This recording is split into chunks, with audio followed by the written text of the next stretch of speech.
ఈశ్వరుడు గురించి తరచుగా ప్రార్థనా శ్లోకంగా చెప్పేటటువంటి శ్లోకాలలో ఒకటి శుక్లాంబరధరం విష్ణుం శశివర్ణం చతుర్భుజం ప్రసన్నవదనం ధ్యాయేత్ సర్వవిఘ్నోపశాంతయేత్. ఈ శ్లోకం ఎలా చెప్తామో అలాగే ఇంకొక శ్లోకాన్ని కూడా చెప్తాం. త్యాగరాజస్వామి ఆ శ్లోకాన్ని ఆధారం చేసుకుని ఒక కీర్తన కూడా చేశారు. అగజానన పద్మార్కం గజానన మహర్నిశం అనేకదం తం భక్తానాం ఏకదంతం ఉపాస్మహే. ఆ శ్లోకం చాలా సులభంగా ఉంటుంది, చాలా చిన్న శ్లోకం. కానీ ఆ శ్లోకం విఘ్నేశ్వరుని యొక్క వైభవాన్ని ఆవిష్కరిస్తుంది. ఆ శ్లోకాన్ని ప్రారంభం చేస్తూ అగజానన పద్మార్కం అని పిలిచారు. గ అంటే సంస్కృతంలో గమించుట అని. సంస్కృతంలో ఒక్క అక్షరం చెప్పినా సరే ఆ అక్షరం అర్థాన్ని ప్రతిపాదిస్తుంది. వి అన్నాననుకోండి విశేషమైన, అదే వికి వ్యతిరేకార్థం కూడా ఉంది. లేనిది, పోగొట్టుకున్నది అన్న అర్థం కూడా ఉంటుంది. నేను విచిత్రము అన్నాననుకోండి చాలా విశేషమైనటువంటి చిత్రం. విధవ అన్నాననుకోండి, ధౌడంటే భర్త, భర్త లేనిది, పోగొట్టుకున్నది. అదే వి అనేటటువంటి అక్షరం సమర్థించి వర్ణించి విశేషణంగా పలుకుతుంది. అదే వి వ్యతిరేకార్థాన్ని ప్రతిపాదిస్తుంది. అలా ఒక్క అక్షరం పలికాననుకోండి, నృ అన్నాననుకోండి, ఇంకా వేరే నేను నృపతి అనక్కర్లేదు. నృపతి అంటే నరపతి, నరులకు పతి, రాజు. వేరే నృ అనక్కర్లేదు. వాగర్ధావివ సంపృక్తౌ వాగర్ధ ప్రతిపత్తయే జగత పితరౌ వందే పార్వతీ పరమేశ్వరౌ. పార్వతీ పరమేశ్వరౌ. పార్వతీ ప అన్నాననుకోండి, ప శబ్దం పతి, పార్వతీదేవి యొక్క పతి రమేశ్వరవు. రమ అంటే లక్ష్మి, ఈశ్వరవు అంటే విష్ణువు. అంటే ఎవరికి నమస్కరిస్తున్నాను అంటే పార్వతీ పరమేశ్వరవు అంటే పార్వతీ పరమేశ్వరులకు నమస్కరిస్తున్నాను. పార్వతీప అనే ఆపి రమేశ్వరవు అంటే పార్వతీ పరమేశ్వరులకు, రమా ఈశ్వరులకు అంటే లక్ష్మీనారాయణులకు నమస్కరించుచున్నాను. శ్లోకాన్ని మీరు ఎలా ఆపారు అన్నదాన్ని బట్టి అర్థం మారిపోతుంది. నృ అంటే నృపతి, రాజు. అలా గ అంటే గమించుట, కదులుట అని అర్థం. అగ అంటే కదలనిది అని అర్థం. ఏది కదలదో దానిని అగము అని పిలుస్తారు. అగము అంటే కదలనిది ఏది అంటే కొండ. అగజ జ అంటే పుట్టుట. సంస్కృతంలో ఇందాక మీతో మనవి చేశాను కదా, ఒక్క అక్షరం చెప్తే చాలు దానికి అర్థం ఉంటుంది. నీరజ అన్నాను అనుకోండి, నీటి నుండి పుట్టినది. జలజ అన్నాను అనుకోండి, జలము నుండి పుట్టినది. పద్మజ అన్నాను అనుకోండి, పద్మము నుండి పుట్టినది అని. జ అన్న అక్షరం సంస్కృతంలో ఎక్కడ వాడినా పుట్టినది అని అర్థం. ఆ గజ అంటే కదలని దానికి పుట్టినది. కదలనిది కొండ. కదలని కొండకి పుట్టినటువంటిది ఎవరు? పార్వతీదేవి. పర్వతరాజ యొక్క పుత్రి కాబట్టి ఆమెకి పార్వతీ అని పేరు. మనం చలపతిరావు చలపతిరావు అంటుంటాం. నిజానికి చలపతిరావు అనేటటువంటి ఉచ్చారణ పరిపూర్ణమైనది కాదు. అచలపతిరావు. ఏమని పిలవాలి అంటే అచలపతి అని పిలవాలి. చలము అంటే కదిలేది, అచలము అంటే కదలనిది కొండ. అచలమునకు పతి, ఆ కొండకి ఎవరు? ఈశ్వరుడైతే ఆయన. ఏదో రత్నగిరి ఉందనుకోండి సత్యనారాయణ స్వామి, వెంకటాచలం ఉందనుకోండి వెంకటేశ్వర స్వామి. అలా ఒక్కొక్క కొండకి ఒక్కొక్కరు ఆధిపత్యంలో ఉంటారు. అచలపతి అంటే కొండకు పతి అయినవాడు పరమేశ్వరుడు. కాబట్టి అచలపతిరావు అనాలి కానీ చలపతిరావు అనకూడదు అసలు యథార్థానికి. అలా అగజానన పద్మం అంటే కొండకు పుట్టినటువంటిది ఎవరో ఆమె ముఖము పద్మము వలె ఉన్నది. కొండకు పుట్టినది ఎవరు? పార్వతీదేవి పుట్టింది. ఏ కొండకి పుట్టింది ఆవిడ? హిమవంతునికి కుమార్తెగా వచ్చింది. హిమవంతునికి కుమార్తెగా వచ్చింది అంటే ఆవిడికి కూడా పుట్టే లక్షణం ఒకటి ఉంటుందా? మనందరం పుట్టినట్టే ఆవిడ పుడుతుందా? అజాయమానో బహుధా విజాయతే అని శృతి. పుట్టవలసిన అవసరం లేనివాడు అనేక పుట్టుకలు పొందుచున్నాడు. ఎవరి కొరకు అంటే మన కొరకు. భక్తులైనటువంటి వారిని అనుగ్రహించడానికి అమ్మవారు ఎంతమందికైనా కుమార్తెగా వస్తుంది. కానీ భర్త మాత్రం పరమేశ్వరుడు ఒక్కడే. ఆ స్థానాన్ని అసలు మనసులో కూడా వాంఛించకూడదు. అందుకే శంకరాచార్యులు వారు సౌందర్యలహరి చేస్తూ శివే శృంగారార్ధ్ర తదితరజనే కుత్సనపరా అంటారు. ఆమె శివుడి పేరు చెప్తే కన్నులలో శృంగార రసం కనపడుతుంది. తదితరజనే, అమ్మవారి దగ్గరికి వెళ్ళి నిలబడినప్పుడు అమ్మా నేను నీ బిడ్డని అని నించోవాలి. అంతేకాని పురుష స్వభావంతో నించున్నారను అనుకోండి, నేను మగవాడిని అన్న భావనతో నేను నించున్నాను అనుకోండి, అమ్మవారి కళ్ళు ఎరిపెక్కుతాయిట. ఎవడరోయ్ నా ముందు పురుషుడనని నించున్నవాడు అని. ఆమె ముందు పురుషుడను అని నిలబడగలిగిన వాడు పరమశివుడు ఒక్కడే. తదితరజనే కుత్సనపర. కాబట్టి ఆవిడికి కోపం వస్తుంది. మనం బిడ్డలము అని నిలబడితే వెంటనే ఆవిడ కళ్ళల్లో కరుణారసం కనపడుతుంది, పరమ ప్రేమ ఆవిడ కళ్ళల్లోంచి కనపడుతుంది, నా బిడ్డ రావాడు అని. కాబట్టి ఆ తల్లి యొక్క ముఖము పద్మముతో సమానము. ఆవిడ కొండకి కూతురుగా వచ్చింది. ఎందుకు వచ్చింది అంటే ఒక్క హిమగిరికే కాదు ఆమె కొండగా వచ్చింది. ఆమె ఎవరెవరిని ఉద్ధరించాలనుకుందో వాళ్ళందరికీ కూతురుగా వస్తుంది. అసలు నేను మీతో ఒక పరమసత్యం చెప్పాలి అంటే, ఎవరి ఇంట ఆడపిల్ల ఉన్నా అది అమ్మవారి. అందుకే బాలగా పూజ ఉంటుంది, రోహిణిగా పూజ ఉంటుంది. ఆడపిల్ల అన్న మాటలోనే అర్థం. ఆ పిల్ల ఈడపిల్ల కాదు, ఇక్కడ ఉండదు. ఆడపిల్ల అక్కడికి వెళ్ళిపోతుంది. ఎక్కడికి? ఏడకి వెళ్ళిపోతుంది.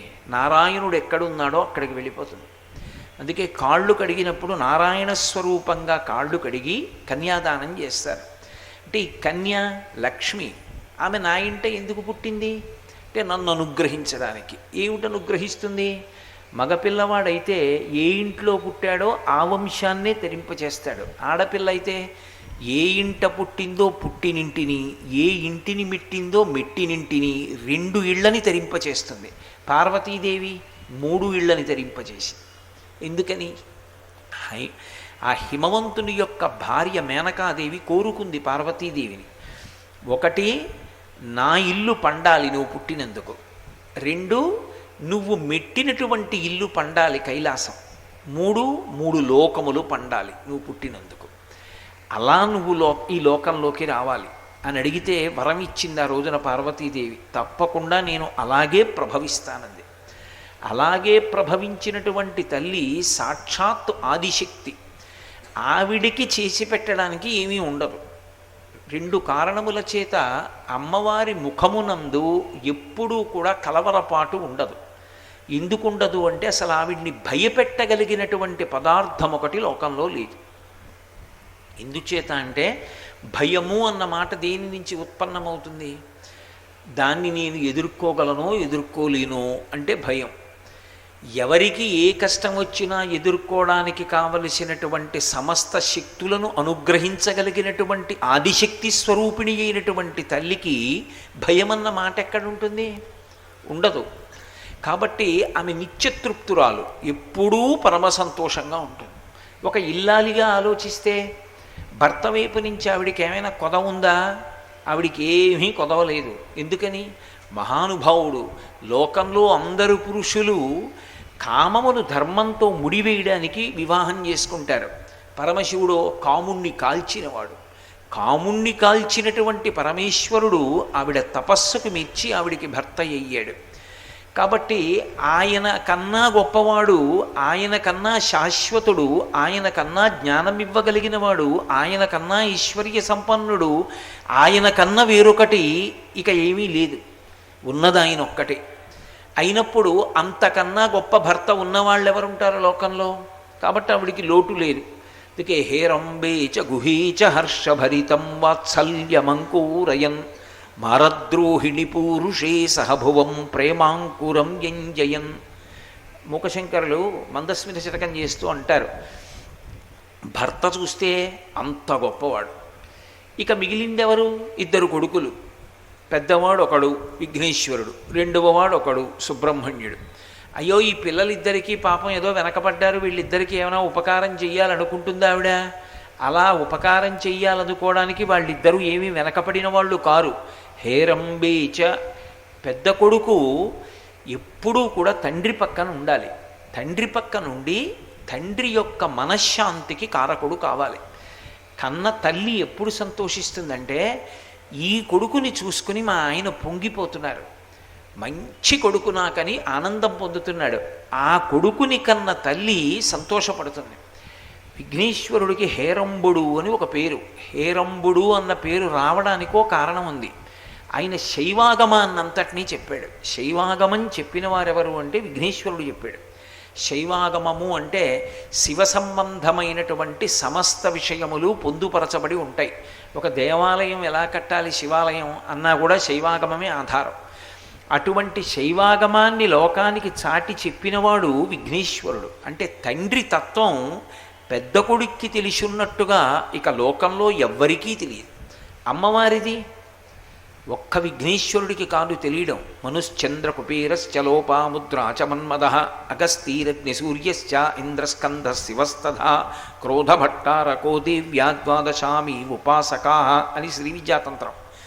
అమ్మవారికి 12 మంది ఉపాసకులు. ఆ 12 మందికి అమ్మవారి విద్య తెలుసు.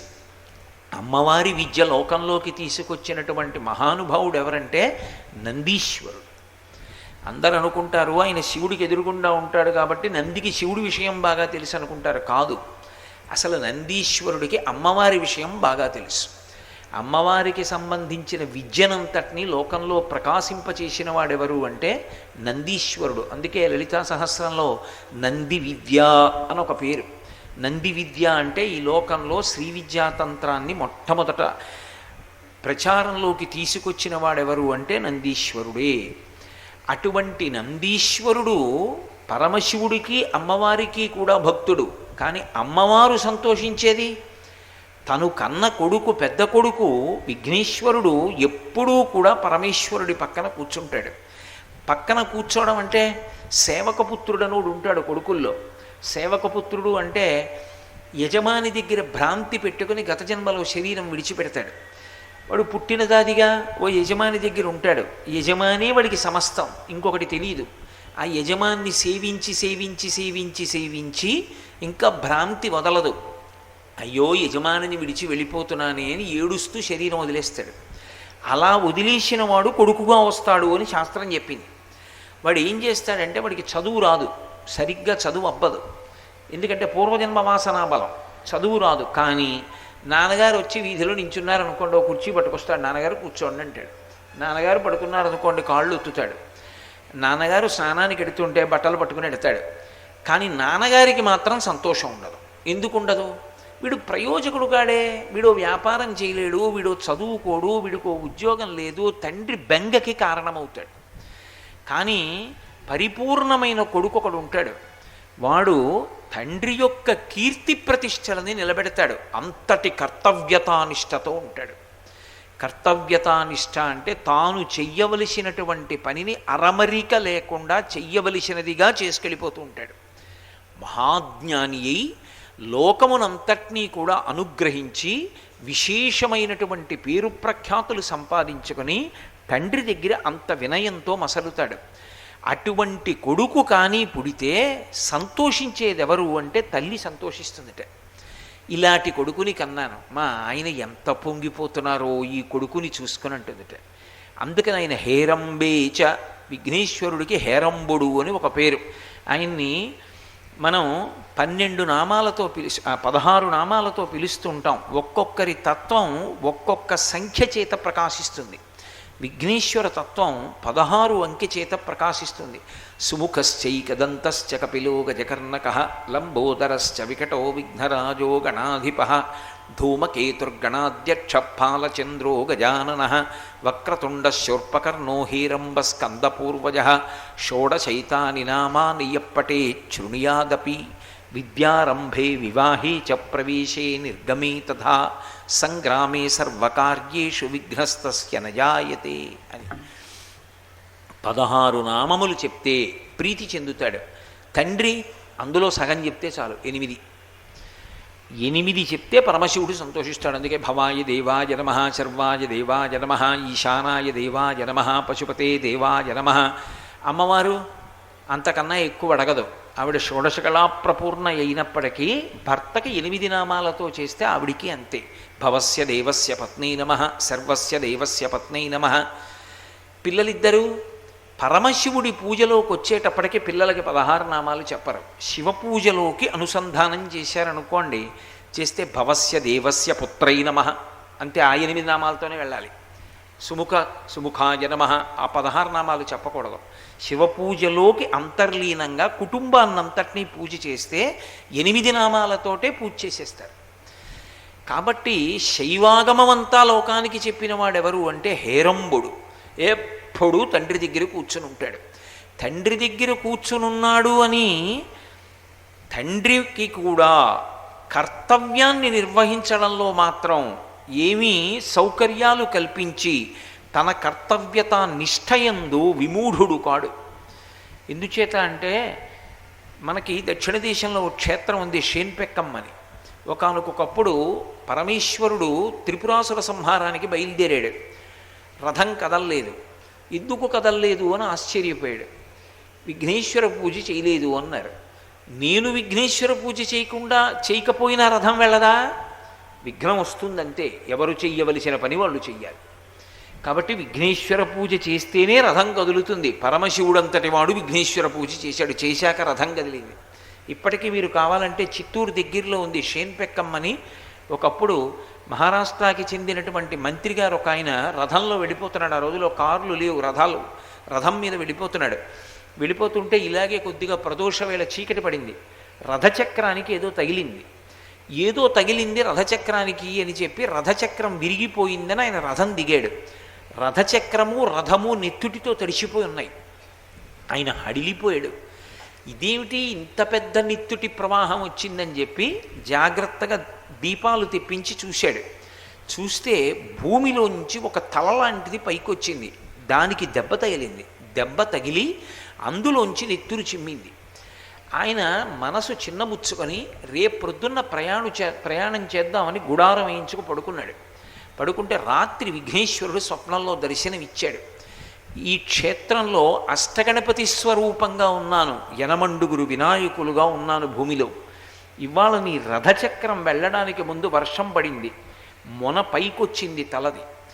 నీ యొక్క రథచక్రం తగిలిన కారణం చేత నా శిరస్సు భిన్నమైంది, కాబట్టి నీ రథం ఆగిపోయింది.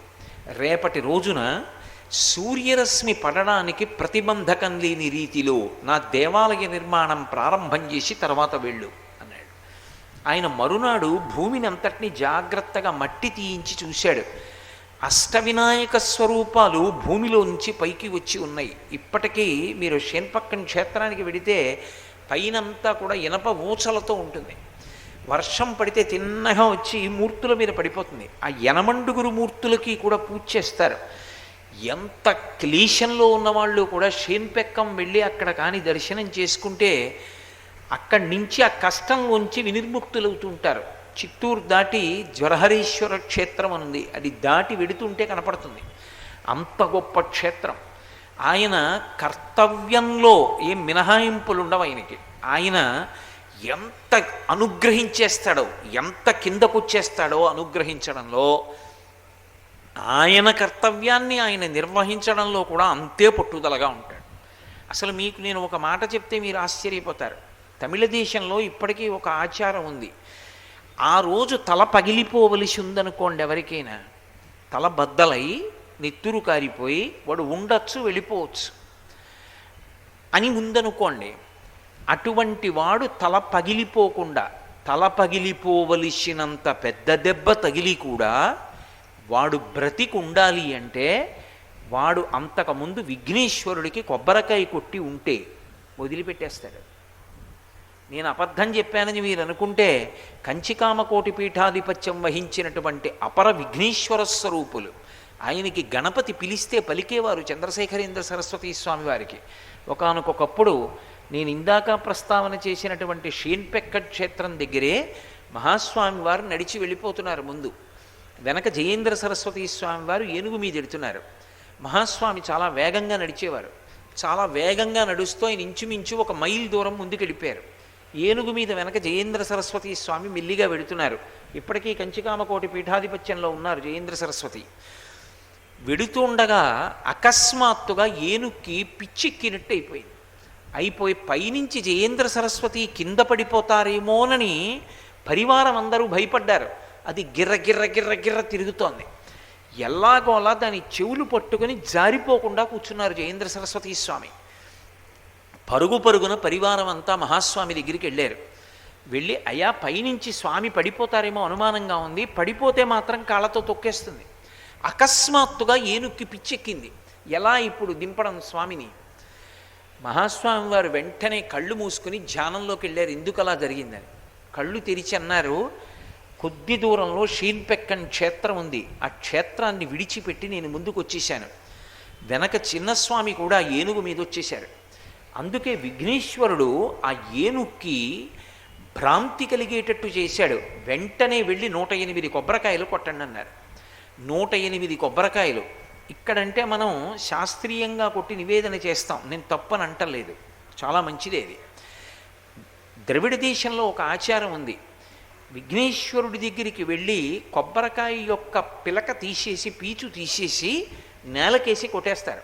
2 ముక్కల కన్నా ఎక్కువ ముక్కలు అవ్వాలి. అలా కానీ అయ్యి పిల్లలు కానీ దాన్ని తీసుకుంటే పీడాపరిహారం. విఘ్నేశ్వరుడు ఒక్కడే ఒకప్పుడు పరమశివుడి దగ్గర వరం పొందాడు. ఈరోజు తల పగిలిపోతుంది వాడికి, తలకాయ పోయిందండి అంటారు, నా తలకాయ పోయిందండి అంటారు. తలకాయ పోయిందండి అంటే దాని అర్థం ఏమిటి? ఒకటి, అవమాన భారంతో ఇక 10 మందిలో తిరగలేడు. 2, తలకాయ పోయిందన్న మాట ఎప్పుడంటారంటే ఈ ద్వారం చిట్లిపోతుంది. ఈ ద్వారం కానీ చిట్లిందా ఇక్కడ ప్రాణములు నిర్గమిస్తాయి. అందుకే ఇక్కడ దెబ్బ తగలకూడదు. ఇక్కడ దెబ్బ తగిలి ద్వారం తెరుచుకుందా ప్రాణములు నిర్గమిస్తాయి. ఇక్కడ దెబ్బ తగిలి తలకాయ చిట్లిపోవలసిన వాడిని కొబ్బరికాయ చిట్లడం చేత మళ్ళీ ఆయుర్దాయం ఇచ్చి బతికించేస్తాడు. ఒక్క కొబ్బరికాయకి నేను మీతో అబద్ధం చెప్పాను అని మీరు అనుకుంటే మీరు కంచికామకోటి పీఠాధిపత్యం వహించిన మహాస్వామి వారి యొక్క అనుగ్రహ భాషణాల్లో చూడండి ఈ విషయం ఉందో లేదో.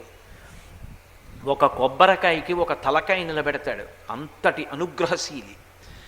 ఆయన దగ్గరికి వెళ్ళి ఒక్క నమస్కారం చేస్తే చాలు, పరవశించిపోతాడు. అంతటి సులభుడు బహుశಃ లోకంలో ఎక్కడ ఉండడు. అటువంటి కొడుకు కాబట్టి పెద్ద కొడుకు, అటువంటి కొడుకు శైవాగమాన్ని లోకానికి అందించినటువంటి వాడు విఘ్నాధిపతి. విఘ్నాధిపతి అంటే విఘ్నములు తీయువాడు. విఘ్నం అంటే కార్యహంతి అని అర్థం. ఏది కార్యము జరగకుండా చేసేస్తుందో దాన్ని విఘ్నం అంటారు. ఒక పని జరగాలి కానీ ఆ పని జరగదు, ఆగిపోతుంది. అలా ఆగిపోయి ఆ కార్యం జరగకుండా చెయ్యగలిగినటువంటి బలవత్తరమైనటువంటి కారణం ఏదుందో దానికి విఘ్నమని పిలుస్తారు. ఆ విఘ్నములను తీయగలిగిన వాడెవరు అంటే విఘ్నరాజు. కానీ మీరు మొన్న వినాయక చవితి చేశారు. వినాయక చవితి చేసినప్పుడు వినాయక అష్టోత్తర శతనామావళి చదివితే అందులో మీరు 2 నామాలు చదువుతారు. 2 నామాల్లో విఘ్నకర్త్రే నమః, విఘ్నహంత్రే నమః అని ఉంటుంది. విఘ్న వినాశినే నమః. ఒకటి విఘ్నాన్ని సృష్టిస్తాడు, 2 విఘ్నాన్ని తొలగిస్తాడు. అదేమిటి? మరి ఆయన విఘ్నేశ్వరుడైతే విఘ్నాన్ని తొలగించాలి కదా, మరి విఘ్నాన్ని కల్పించడం ఏమిటి అంటే దీనికి ఆగమంలో ఒక రహస్యం ఉంది. ఏదైనా ఒక దేవాలయంలో 2 విఘ్నేశ్వరులు ఉన్నారనుకోండి, అభిషేకం చేస్తే ఒక మూర్తికి చేసి 2వ మూర్తిని విడిచిపెట్టడాన్ని అంగీకరించారు. 2 మూర్తులకు ఏకకాలంలో అభిషేకం చేయాలి, 2 మూర్తులకు ఏకకాలంలో పూజ జరగాలి. అథవా ఇద్దరికీ జరగాలి తప్ప ఒకరికే చేసి ఒకరిని విడిచిపెట్టకూడదు, 2 విఘ్నేశ్వర స్వరూపాలు కదా అని. ఎందుచేత అంటే ఒక ఆలయంలో 2 విఘ్నేశ్వరులు ఉంటే ఒకడు విఘ్నములను సృష్టిస్తాడు, ఒకడు విఘ్నములను పోగొడతాడు. విఘ్నములను సృష్టించడానికి ఆయన అక్కడ కూర్చుంటే భక్తులు ఆయనకి వెళ్ళి నమస్కారం చేసి విఘ్నాలు పోగొట్టుకోవాలా? అప్పుడు ఆయన దగ్గరికి వెడితే విఘ్నం తీసేసాడు అనుకోండి, అప్పుడు విఘ్నం తీసేసే రెండో ఆయన ఏం చేస్తున్నట్టు? నమస్కారం పెడితే విఘ్నం ఇచ్చాడు అనుకోండి, ఇక నమస్కారం పెట్టడానికి వెళ్ళేవాడెవరు? మరి అప్పుడు 2 విఘ్నేశ్వరులు ఎందుకు? 2 విఘ్నేశ్వరులు ఎందుకు? ఒకడు విఘ్నాన్ని సృష్టించడం ఎందుకు, ఒకడు విఘ్నాన్ని తొలగించడం ఎందుకు? అంటే మీరు బాగా గుర్తుపెట్టుకోండి, విఘ్నకర్త్రే నమః అంటే విఘ్నములను ఎవరికి సృష్టిస్తాడంటే ఎవరి యొక్క సంకల్పములు నెరవేరితే ధర్మము లుప్తమైపోతుందో, ఎవరి సంకల్పములు నెరవేరితే ఇక భక్తి అన్న మాట లోకంలో నిలబడదో, ఎవరి సంకల్పములు నెరవేరితే లోకమునందు భద్రత అన్న మాట పోతుందో, ఎవరి సంకల్పములు నెరవేరితే దేశానికి ప్రమాదం వస్తుందో అటువంటి వారి సంకల్పములు నెరవేరకుండా విఘ్నాన్ని కల్పిస్తాడు. అప్పుడు ఉపకారమా అపకారమా? ఆ ఉపకారం కోసం మనం వెళ్ళాలి. ఒక్కొక్కసారి విఘ్నము చేత రక్షిస్తాడు ఆయన. అది ఆయనలో ఉన్న గొప్పతనం. విఘ్నం వచ్చేప్పటికి ఏడుస్తాడు, అయ్యో ఈ పని అవ్వలేదండి అంటాడు. కానీ ఆ పని మీద వెళ్ళకపోవడం ఎంత మంచిదో తర్వాత తెలుస్తుంది. నేను వివరం చెప్పడం బాగుండదు, కానీ ఈ మధ్యనే నా దగ్గరికి ఒక ఆయన వచ్చాడు. ఆయన వచ్చి నాతో ఒక మాట అన్నాడు, అయ్యా నేను ఫలానా చోట ఒక గణపతి స్వరూపాన్ని నమ్మాను, పని అంతా అయిపోయింది, అసలు నాకు రావాలి ఆ చెయ్యవలసినటువంటి కాంట్రాక్ట్, కానీ నాకు రాలేదు, నేను చాలా బాధపడ్డాను, ఎంత డబ్బు పోయింది, ఎంత డబ్బు వస్తుంది అనుకున్నాను, ఇది పోయింది అనుకున్నాను. ఒక ఏడాది పోయాక తెలిసింది అది నాకు రాకపోవడం ఎంత మంచిదైందో. అది వచ్చి ఉంటే ఇవాళ నేను బిచ్చం ఎత్తుకునేవాడిని. అది రాకపోవడం ఎంత మంచిదైందో అంటే విఘ్నమును కల్పిస్తాడు. విఘ్నమును కల్పించి రక్ష చేస్తాడు. ఒక్కొక్కసారి మీరు చూడండి, ఒక్కొక్కడు ప్రమాదానికి గురవుతున్నటువంటి వాహనం ఉంటుంది, ఆఖరి నిమిషంలో ఎందుకో పెడతాడు, ఆ వాహనం వెళ్ళిపోతుంది, వాడు ఎక్కడు. కానీ ఆ తరువాత వాహనానికి ప్రమాదం జరిగిందని తెలుస్తుంది. ఉలిక్కి పడతాడు, అయ్య బాబోయ్ నిజంగా నేను అందులో ఎక్కుంటే అనుకుంటాడు. అందుకే ఒక్కొక్కసారి విఘ్నము కల్పింపబడాలి, ఒక్కొక్కసారి విఘ్నము కల్పింపబడకూడదు. విఘ్నము తొలగాలి. ఈ రెండూ చేసి రక్షించేవాడు ఎవరంటే విఘ్నేశ్వరుడు. ఆయన ఒకటి విఘ్నేశ్వరుడు, రెండు వినాయకుడు. నాయకుడు అన్న మాట నయన అన్న మాటకి దగ్గరగా ఉంటుంది. నయనము అంటే కన్ను. సర్వేంద్రియాణం నయనం ప్రధానం. అన్ని ఇంద్రియాల్లోకి కన్ను నాయకత్వం వహిస్తుంది. నాయకత్వం అంటే అది ముందెడుతుంది, మిగిలిన ఇంద్రియాలు దాని వెనకాతల పెడతాయి.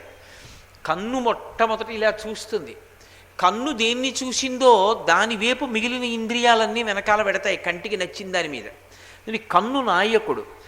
నయన నాయక. నాయక అన్న మాటకు అర్థం ఏమిటంటే ముందు నడుస్తుంది.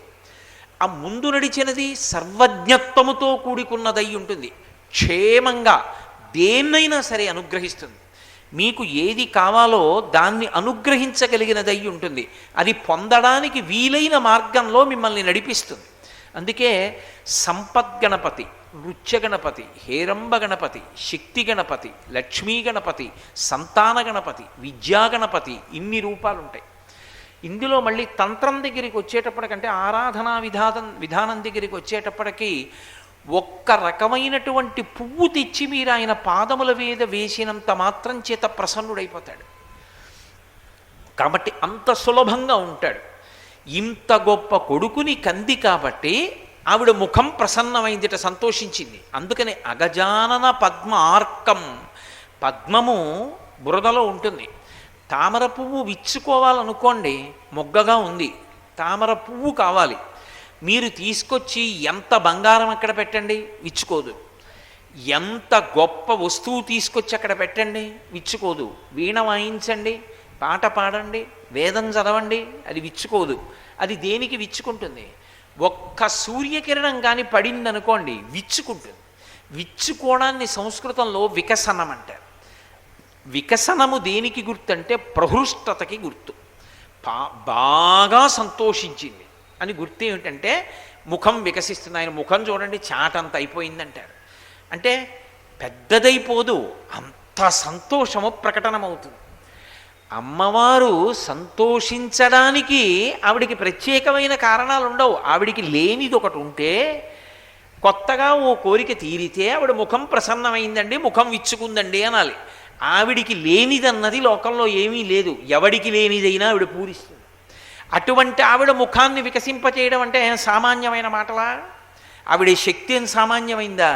అవిద్యానామంతస్తిమిరమిహిరోద్దీపనగరి జడానాం చైతన్యస్తబకమకరంద శృతిచేరి దరిద్రాణాం చింతామణిగుణనికా జన్మ జలధౌ నిమగ్నానాం దంస్ట్రా మురరిపువరాహస్య భవతి అంటారు శంకర భగవత్పాదులు సౌందర్యలహరి చేస్తాడు గురించి. జడానాం చైతన్య స్తబక మకరంద శృతిఝరి. ఆవిడ జడుడు అంటే వాడికి దగ్గరికి వెళ్ళి మీరు ఏదైనా చెప్పారనుకోండి వాడు ప్రతిస్పందించడు. అన్నీ వింటాడు. కానీ వాడు మళ్ళీ ఆ పని చెయ్యడు. ఎలా ఉంటాడో అలాగే ఉంటాడు. వాడిని జడుడు అంటారు. జడుడు అమ్మవారికి నమస్కారం చేస్తే చైతన్య మకరంద శృతి ఝరి, తేనె ఒక్కసారి భూమిలోంచి పైకి ఇలా పొంగిందనుకోండి, ఎలా పైకి వస్తుందో జల, అలా వాడిలో చైతన్య ప్రవాహం వస్తుందిట. ఎవరి కోసం ఖర్చు పెట్టాలి? భర్తని ఉద్ధరించడానికి భర్త కోసం ఖర్చు పెట్టక్కర్లా. ఆయన మహాత్ముడు. పెద్ద కొడుకు మహానుభావుడు, రెండో కొడుకు మహాజ్ఞాని. మరి ఆవిడకున్న ఉన్న శక్తి అంతా ఎవరి కోసం ఖర్చు పెడుతుంది? అమ్మా నాకు ఇది లేదని వచ్చి ఇలా రెండు చేతులు జోడించి తల ఉంచేవాడు ఎవడైనా ఉన్నాడా, వాడిని ఉద్ధరిద్దామని ఆవిడ చూస్తూ ఉంటుందిట. ఆనమ్రేషు జనీషు పూర్ణ కరుణా వైదగ్ధ్యముత్తాలయ అంటే ఆ తల్లికి ఏం లోటు లేదు. మరి ఏమీ లేని లోటు లేని తల్లి యొక్క ముఖం సూర్యకిరణాలు పడితే పద్మం విచ్చుకున్నట్టు. అగజానన పద్మార్కం, అర్కం అంటే అర్కుడు అంటే సూర్యుడు. సూర్యకిరణం పడితే పద్మం ఇలా వికసనం పొందినట్టుగా ఆవిడ ముఖం ఎంతో సంతోషాన్ని పొందుతుందిట. ఏ కారణానికి పొందాలి అంటే ఈ లోకం పతివ్రతా ధర్మంతో కూడుకున్నటువంటి లోకం. ఆవిడ ఎంత గొప్పదైనా ఆవిడ కూడా మహాపతివ్రత. ఆమె తనంత తాను ఎంత గొప్పది కానివ్వండి, ఆవిడకో లక్షణం ఉంది. తిన్నగా వెళ్ళి ఆవిడ్ని పొగిడితే ఆవిడ సంతోషించదు. పరమశివుణ్ణి పొగిడారనుకోండి ఆవిడ సంతోషిస్తుంది. ఆవిడ్ని కీర్తించారనుకోండి, వీడెవడరా వచ్చి నన్ను కీర్తిస్తున్నాడు, ఆయన్ని కీర్తించడం మానేసి నేను గొప్పదాన్ని అంటాడేమిటి అనుకుంటుంది. అందుకే శంకరాచార్యులు వారు సౌందర్యలహరి చేస్తూ ఈ రహస్యాన్ని చెప్పకుండా చెప్పారు. విపంచాగాయంతి వివిధమపదానం పశుపతే అన్నారు.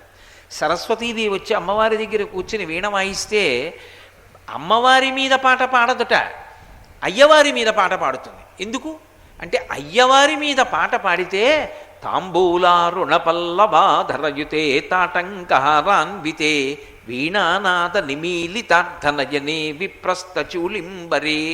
ఆవిడ తాంబూల చర్వణం చేస్తూ సరస్వతీదేవి వీణ వాయిస్తూ సాంబశివాయనరే అని పాట పాడుతుంటే పరమ సంతోషంతో దరదళిత నీలోత్పల రుచ, పూర్తిగా ఇలా మూసేసింది అనుకోండి కళ్ళు, లోకాలన్నీ లయమైపోతాయి. పూర్తిగా ఇలా తెరిచిందనుకోండి మనకి భయం వేస్తుంది, దగ్గరికి వెళ్ళలేము. అందుకని ఇలా తెరవదు, ఇలా ముయ్యదు. దరదళిత విచ్చుకోకుండా ఉన్నటువంటి పువ్వులా కళ్ళు తెరిచి తెరవకుండా ఉంచి అర్ధనిమీలిత నేత్రాలతో తాంబూల చర్వణం చేస్తూ తల ఇలా ఊపుతూ సంతోషపడిపోతుందట. అప్పుడు ఆవిడ తాటంకములు ఇలా ఊగుతూ ఉంటాయిట. అమ్మవారు పరమశివుడి యొక్క కీర్తనకే అంత సంతోషిస్తే పరమశివుణ్ణి నిరంతరం సంతోషపెట్టగలిగినటువంటి గొప్ప కుమారుడు విఘ్నేశ్వరుడైతే ఆయన్ని చూసేటప్పటికి ఆవిడ ముఖం ఎంత సంతోషిస్తుంది అంటే దాని అర్థం ఏమిటి? నువ్వు విఘ్నేశ్వరుడికి ఒక్క నమస్కారం చేస్తే వెంటనే ఎవరి ముఖం వికసిస్తుంది? లోపలకు వచ్చే ముందు అలా వెళ్ళి వినాయకుడికో నమస్కారం చేశామనుకోండి, మొట్టమొదట ఎవరి ముఖం వికసిస్తుంది? లోపల ఉన్నటువంటి మాణిక్యాంబ ముఖం ఇంత వికసిస్తుంది. అంత గొప్ప కొడుకు ఆయన అయ్యుంటే ఆ కొడుక్కి నమస్కారం పెడితే తండ్రి వాడురా ప్రయోజకుడు అయ్యాడు నా పెద్ద కొడుకు, ఆయన ముఖం ఇంత వికసిస్తుంది. ఆయన ముఖం ఇంత వికసిస్తే ఆవిడ అన్నగారు నారాయణమూర్తి, ఆయన నా మేనల్లుడు అంత గొప్పవాడని ఆయన ముఖం వికసిస్తుంది. నా మేనల్లుడు ఇంత గొప్పవాడని మా ఆయన పొంగిపోయేంత గొప్ప అల్లుడని లక్ష్మీదేవి ముఖం వికసిస్తుంది. ఏ ఒక్కరికి నమస్కరించినంత మాత్రం చేత లక్ష్మీనారాయణులు పార్వతీ పరమేశ్వరులు కూడా సంతోషిస్తారో ఆ ముఖము ఈ ముఖము. ఇది చెప్పడం అగజానన పద్మార్కం. అంతేకాని కేవలంగా పార్వతీదేవి ముఖమనబడేటటువంటి పద్మమునకు వికసనమును ఈయగలిగినటువంటి సమర్థత కలిగినటువంటి కుమారుడైన విఘ్నేశ్వరుడిదని దానికి వ్యాఖ్యార్థం చెప్పకూడదు. కాబట్టి అమ్మవారికే ముఖ వికసనమును కల్పించగలిగినటువంటి గొప్ప కొడుకు. అటువంటి వాడు అగజానన పద్మార్కం గజాననం. ఆయన ముఖం ఏనుగు ముఖం. అదే అలా ఎందుకు ఉండాలి?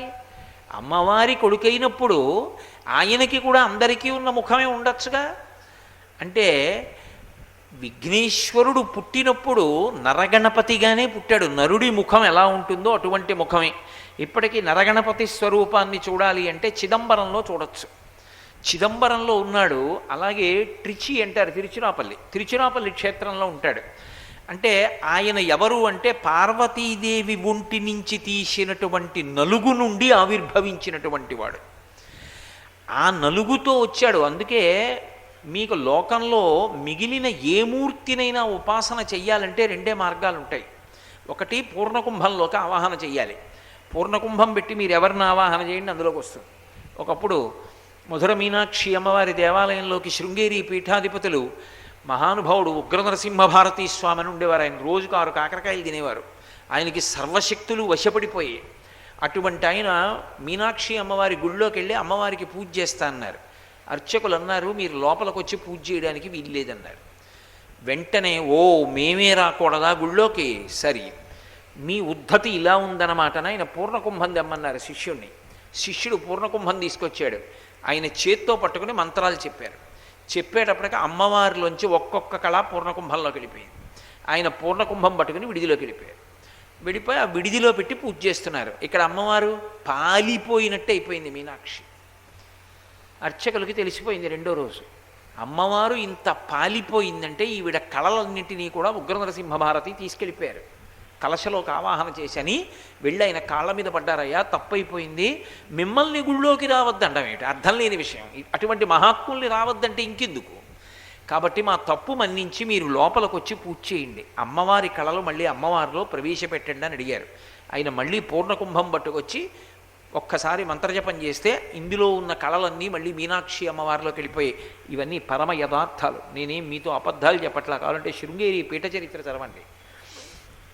కాబట్టి పూర్ణకుంభంలోకి ఆవాహన అవుతుంది ఏ మూర్తి అయినా కూడా. రెండవది మూర్తిలోకి ఆవాహన అవుతుంది. మీరు ఒక మూర్తిని తీసుకొచ్చి అక్కడ పెట్టారనుకోండి, మనం పూజ చేస్తే ఏం చెప్తాం? ఈ బింబంలోకి నిన్ను ఉపాసన చేస్తున్నాను, ఆవాహన చేస్తున్నాను. ఎప్పటి వరకు ఈ బింబంలో ఉండాలి? పూజ పూర్తయిపోయే వరకు ఈ బింబములోనే ఉండి నన్ను రక్షించు అని అడుగుతాం బింబానికి ప్రాణప్రతిష్ఠ చేసినప్పుడు. మళ్ళీ అయిపోయిన తర్వాత యజ్ఞేన యజ్ఞమైజంత దేవాహత్తాని ధర్మాని ప్రథమాన్యాసన్నన్న మంత్రం చెప్పి పీఠాన్ని ఒకసారి కదిపితే పూజామందిరంలోకి వెళ్ళిపోతుంది ఆ కళ. కాబట్టి ఏ మూర్తినైనా ఆరాధించడానికి ప్రధానమైన మార్గముల రెండే. ఒక్క విఘ్నేశ్వరుడి విషయంలో అక్కర్లేదు. ఇంత పసుపు తీసి నీళ్లు పోసి ఇలా నొక్కి అక్కడ పెట్టాననుకోండి, ఆవాహన అయిపోతాడంతే. కొత్తగా మంత్రం చెప్పక్కర్లేదు. విఘ్నేశ్వరుడి కూర్చుంటాడు, బొట్టెట్టి పెట్టి పూజ చేస్తే అందేసుకుంటాడంతే. ఏమి తెల్లవారు లేస్తే పసుపు ముద్దకు బొట్టు పెట్టి మీరందరూ చేయించట్లా విఘ్నేశ్వర పూజ? ఎక్కడి నుంచి వచ్చింది? ఆయన ఆదిలో నరగణపతిగా ప్రారంభంలో అమ్మవారు ఒంటికి అలదుకున్నటువంటి పసుపుని తీసి నలుగంటారు. నలుగు కాదు, అమ్మవారు ఒంటికి అలదుకున్నటువంటి ఆ హరిద్రాచూర్ణము పసుపు ఏది ఉన్నదో దాన్ని నలుగుగా అంటే ఒంటి మించి తీసి ప్రాణప్రతిష్ఠ చేసింది. ఇప్పటికే అంతే విధానం. అందుకే పసుపు ముద్దలోకి ఆవాహన అయ్యేటటువంటి వారు గణపతి. అటువంటి విఘ్నేశ్వరుడు అంతఃపురానికి కావలిగా ఉన్నాడు. పరమశివుడు వచ్చాడు ఎక్కడి నుంచో. ఆయన అన్నాడు, నా అనుజ్ఞ లేకుండా లోపలికి వెళ్ళడానికి వీల్లేదు, అమ్మవారు నన్ను సృష్టించి బయట ఉంచింది. ఇద్దరికి యుద్ధం జరిగింది. త్రిశూలంతో కంఠం తీసి అవతల వారేశాడు. లోపలికి వెళ్ళిపోయాడు పరమేశ్వరుడు. ఇద్దరూ మాట్లాడుకుంటున్నారు. మాట్లాడుకుంటూ ఉండగా ఆ ద్వారం దగ్గర కావలి ఉన్న పిల్లవాడి యొక్క చర్చ వచ్చింది. నేను నా త్రిశూలంతో కంఠాన్ని దునిమేశానన్నాడు పరమేశ్వరుడు. కాదు, నాకు ఆ బిడ్డడు కావాలి, నా ఒంటి నలుగు నుండి వచ్చినవాడు, నేనే ప్రాణప్రతిష్ఠ చేశాను, కాబట్టి నా అంశజుడు, కాబట్టి నా బిడ్డ నా తనూభవుడు శరీరంలోంచి వచ్చాడు, ప్రాణప్రతిష్ఠ చేయమంది. ఎందుకని మీరు ఒక్కటి జ్ఞాపకం పెట్టుకోవాలి. ఈ కథ మామూలుగా విఘ్నేశ్వర వ్రతకల్పము అని 4 పేజీల పుస్తకం ఒకటి వస్తూ ఉంటుంది. అందులో చదివారనుకోండి, ఇంతకన్నా అన్యాయంగా అనిపించేటటువంటి కథ లోకంలో ఇంకోటి ఉండదు. అది పరిపూర్ణం కాకపోవడం వల్ల ఇబ్బందులు వస్తాయి. పిల్లలు విన్నారనుకోండి, ఏమండే నాన్నగారు, ఈశాన సర్వ విద్యానాం ఈశ్వర సర్వభూతానాం బ్రహ్మాధిపతి బ్రహ్మణోధిపతి బ్రహ్మా శివోమే అస్తు సదాశివోం అని ఆయనకి పేరా? ఆయన సర్వజ్ఞుడా? ఆయనకి తెలియంది లేదా అని ఆయనకి మంత్రం పూజ. పార్వతీదేవి ఒంటి నలుగులోంచి పిల్లాన్ని చేసి బయట పెడితే వాడెవడో నాకు తెలియలేదు కంఠం దునిమేశానన్నాడా? ఇంకేమి సర్వజ్ఞత్వం, ఇంకేం పరమశివుడు? ఎలా రెండింటికి ఎలా అనుసంధానం అవుతుంది? పార్వతీదేవి అడిగితే ఏనుగు బుర్ర తేవడం ఏమిటి? అక్కడే పడిపోయి తలకాయ లేదా, ఆ తలకాయ పెట్టకూడదా? కాదు, పరమశివుడు లోకానుగ్రహము కొరకని ప్రవర్తిస్తూ ఉంటాడు. వచ్చిన పిల్లవాడు కూడా దేని కొరకు వచ్చాడు అంటే లోకానుగ్రహము కొరకే వచ్చాడు. పార్వతీ పరమేశ్వరుల మధ్య భిన్నత్వం ఉండదు. ఆయన ఇద్దరికీ సంబంధించిన స్పర్శ పొందాలి. ఇద్దరికీ సంబంధించిన స్పర్శ పొందాలి అంటే పార్వతీదేవి బిడ్డడిగా ఆమె ఒంటి నలుగులోంచే వచ్చినవాడు అనుకోండి, ప్రకృతి సంబంధం ఒకటే, శివచైతన్యం అందులో లేదు. కానీ గజాసురుడు ఒక రాక్షసుడు ఉన్నాడు ఆ రోజుల్లో. ఆయన ఏనుగు ముఖంతో ఉండేవాడు. ఏనుగు ముఖంతో ఉండడం ఏమిటి? ఏనుగు రూపంలో ఉండేవాడు. ఆసురీ ప్రవృత్తితో ఉంది ఆ ఏనుగు. అది 2 వరాలు కోరుకుంది. రాక్షసుల యొక్క కోరికలు ఎలా ఉంటాయంటే చాలా తమాషాగా ఉంటాయి. ఇది జరగదు కాబట్టి ఇలాంటి కోరిక కోరుదాం అని. ఏమిటి ఆ 2 కోరికలంటే, నేను ఏనుగు ముఖంతో ఉంటాను, ఏనుగుని కాబట్టి, మళ్ళీ ఏనుగు ముఖం నరశరీరం ఉన్నవాడు ఉంటే వాడి చేతిలో పడిపోతాను. అలా ఎందుకుంటుంది సృష్టిలో? సృష్టిలో అలా నరసింహావతారం వచ్చింది. ఎందుకు వచ్చింది అంటే, గాలిన్ కుంభిని అగ్ని అంబువుల ఆకాశస్థలిన్ దిక్కులన్ రేలన్ ఘస్రమలం తమ ప్రభల భూరిగ్రాహ వ్యానాదిత్య నరాది జంతు కలహం వ్యాప్తిన్ సమస్తాస్త్ర శస్త్రాళిన్ మృత్యువు లేని జీవనములో కాధీశ ఇప్పింపవే అన్నాడు హిరణ్యకశిపుడు. నరుడి చేతిలో, మృగం చేతిలో, ఇంట్లో కాదు, బయట కాదు, లేకపోతే ప్రాణమున్న దాంతో కాదు, ప్రాణం లేని దాంతో కాదు, ఆకాశంలో కాదు, భూమి మీద కాదు, అగ్నిలో కాదు, నీటి మీద కాదు, నిప్పులో కాదు, జంతువుల చేత కాదు, ఇన్ని వరాలు అడిగాడు. ఇన్నిటికీ మినహాయింపుగా నరుడు కాదు, సింహం కాదు, ఇంట్లో కాదు, బయట కాదు, గడప మీద పెట్టి తొడల మీద పెట్టుకుని ప్రాణమున్నది కాదు, ప్రాణం లేనిది కాదు, కోసేస్తే బాధ లేదు, పెరుగుతూ ఉంటుంది కాబట్టి గోళ్ల చేత చీల్చి చంపేశాడు. అందుకని నరసింహావతారం వచ్చింది. మరి విఘ్నేశ్వరుడు స్త్రీ పురుష సంపర్కం లేకుండా పుట్టినవాడై నరశరీరం కింద ఉండి పైన ఏనుగు ముఖం ఉంటే అటువంటి వాడెవడున్నాడో వాడి చేతిలో నేను మరణిస్తానన్నది గజాసురుడి యొక్క 2 వరాలు. కాబట్టి అసలు ఈ సృష్టిలో ఎవడైనా ఒకడు పుట్టాలి అంటే స్త్రీ పురుష సంపర్కం చేతనే పుడతారు. అలా పుట్టకుండా పుట్టాలి అంటే ఒక్క ఈశ్వర సృష్టిలోంచి వస్తారు, దేవతల సృష్టిలోంచి వస్తారు. ఒకప్పుడు విఘ్నేశ్వరుడే గడ్డం ఇలా గోక్కున్నాడు, గోక్కుంటే సృష్టి వచ్చింది అందులోంచి. పరబ్రహ్మము యొక్క చేష్టితములు అలా ఉంటాయి. కాబట్టి ఇప్పుడు పార్వతీ పరమేశ్వరుల యొక్క స్పర్శ ఉండకూడదు విఘ్నేశ్వరుడిలో. అందుకే ఆవిడ పసుపుతో చేసింది, ఈయన కంఠం తీశాడు. ఏనుగు ముఖం పెట్టాలి, అందుకని ఇప్పుడు తల పెట్టాలి. ఆయన ఏం చేశాడు? ఆ కైలాస పర్వతం కిందనే ఉత్తర దిక్కుగా ముఖం పెట్టి పడుకునుంది ఒక ఏనుగు. దాని కంఠం కోసి తెమ్మన్నాడు. ఆ కంఠం తీసుకొచ్చారు. ఇప్పుడు ఏనుగు ముఖాన్ని నరశరీరానికి అమర్చాడు. అమర్చి ప్రాణప్రతిష్ఠ చేశాడు. ఇప్పుడు పార్వతీ పరమేశ్వర సమాగమ స్వరూపం. ఇద్దరి యొక్క వైభవము, ఇద్దరి యొక్క తేజస్సు ప్రవహించింది ఆయనలోకి. ఇప్పుడు ఏనుగు ముఖమున్నవాడు, భార్యాభర్తల యొక్క సమాగమము చేత పుట్టనివాడు, అధోభాగము నరుడిగా ఉన్నవాడు, ఊర్ధ్వభాగము గజముఖముతో ఉన్నవాడు, గజాసుర సంహారమునకు కావలసినటువంటి అవతారము ఆవిర్భవించింది. అందుకుని గజాసుర సంహారానికి వెళ్ళాడు. వెళ్ళినప్పుడు ఆ గజాసురుడితో యుద్ధం చేసి చంపాడు. చంపినప్పుడు ఏమైందంటే ఆ గజాసురుడిలోని నెత్తురంతా ఈయన మీద పడింది. రక్తం పూర్తి ఎరుపని చెప్పలేం, నలుపని చెప్పలేం. నలుపు ఎరుపుల సమాగమ రూపంలో ఉంటుంది. నలుపు ఎరుపు కలిసిన రంగు వచ్చి ఆయన మీద పడింది. పడితే కపిలవర్ణంలోకి వచ్చాడు.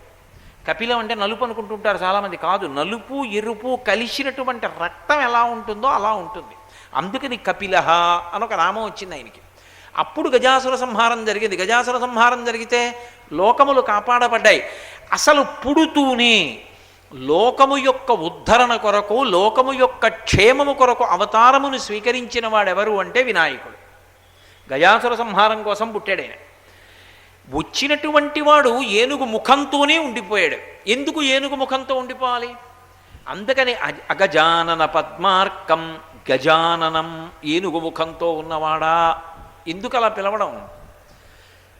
ఎందుకు ఏనుగు ముఖంతో ఉండడం అంటే, ఏనుగు ముఖానికి ఒక్కదానికే లోకంలో ఒక పేరుంది, సుముఖ అని. సుముఖ అన్న మాటకి 2 అర్థాలు. సుముఖము, మంచి ముఖము ఎవరిది? పరమ విద్వాంసుడైన వాడు. విద్వాంసుడంటే కేవలం కవిత్వం చెప్పడం కాదు, నోరు గోష్ఠమైన వాడు. నోరు అసలు విప్పడానికి ఇష్టపడడు, మౌనంగా ఉంటాడు. విప్పాడో భగవత్ సంబంధమైన విషయములు మాట్లాడతాడు. గోవులు కట్టిన ప్రదేశము ఎంత పవిత్రమో, గోష్టం అంటే భగవత్ సంబంధమైన వాక్కులు తిరిగిన నోరు అంత గొప్పది. అందుకే కవింక వీణాం ఉపమశ్రవస్తమం జ్యేష్ఠరాజం బ్రహ్మణాం పిలుస్తున్నాం కదా. ఆయన గణానాం త్వా గణపతిం, గణములకు అన్నిటికీ అధిపతి, విద్వాంసులకు విద్వాంసుడు, అటువంటి వాడు. కాబట్టి సుముఖ కాదు.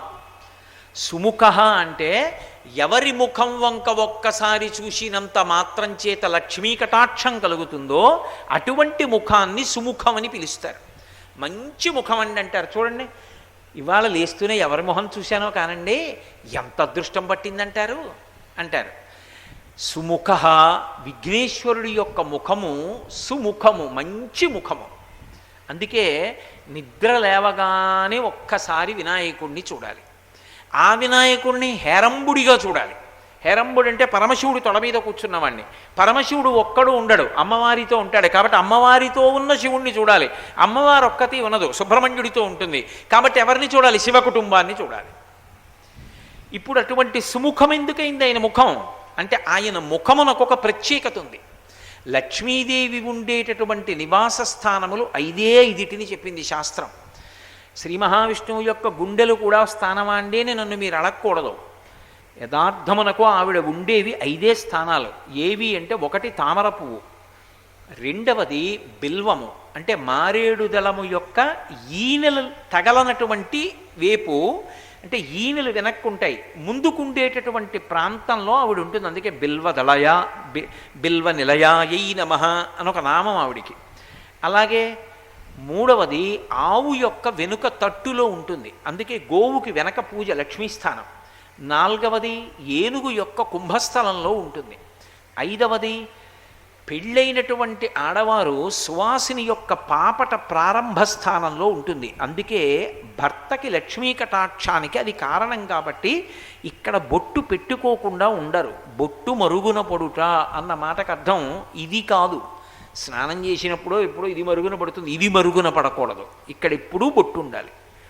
కాబట్టి ఈ 5 లక్ష్మీ స్థానములు. మరి విష్ణువు యొక్క గుండె అక్కడ కదూ ఆవిడ ఉంటోంది. ఈశానాం జగతోస్య వెంకటపతేర్విష్ణో పరాం ప్రేయసీం తద్వక్షస్థల నిత్యవాస రసికాం తక్షాంతి సంవర్ధినీం పద్మాలంకృత పాణిపల్లవయుగాం పద్మాసనస్తాం శ్రియం వాత్సల్యాది గుణోజ్వలాం భగవతీం వందే జగన్మాతరం అని కదూ చెప్తున్నాం. మరి లక్ష్మీస్థానం శ్రీ మహావిష్ణువు గుండె కాకపోవడం ఏమిటి? అది ప్రధానంగా లోకానికి ఏ పాఠం చెప్తుందంటే, లక్ష్మీదేవి నారాయణమూర్తి గుండెల్లో కూర్చోలేదు, నారాయణమూర్తి పాదాల దగ్గర కూర్చుంది ఆవిడ. అందుకే మీరు ఎప్పుడు చూడండి లక్ష్మి ఎక్కడుంటుంది అంటే ఆయన పాదాల దగ్గర ఉంటుంది. లక్ష్మీ మహీతదనురూప నిజానుభావ నీలాది దివ్య మహిషీకర పల్లవానాం ఆరుణ్య సంక్రమణత కిల సాంద్ర రాగౌ శ్రీవేంకటేశ చరణౌ శరణం ప్రపద్యే అంటున్నామా అంటలేదా? ఆయన పాదములు ఒత్తుతుంది. అంటే లక్ష్మీదేవి లోకమునకు ఆదర్శం నేర్పడం కోసం ఆవిడ ఎంచుకున్నటువంటి స్థానం ఆయన పాదములు. ఆయన పాద సంవాహనం చేసి ఆయన పాద జాడలలో ఆమె అనువర్తిస్తుంది. ఆయన వెంట ఆవిడ వెడుతుంది. తనని అంత అనుగమిస్తుంది కాబట్టి విష్ణు ఆవిడ్ని గుండెల్లో పెట్టుకున్నారు. ఇది లోకానికి అంతటికీ పాఠం చెప్పడం. లక్ష్మీనారాయణుల్లా బతకండి దంపతులంటే భర్తని భార్య అనుగమించాలి, ఆ కారణం చేత భర్త గుండెల్లో పెట్టుకోవాలి అని. కాబట్టి లక్ష్మీస్థానములను 5 చెప్తారు.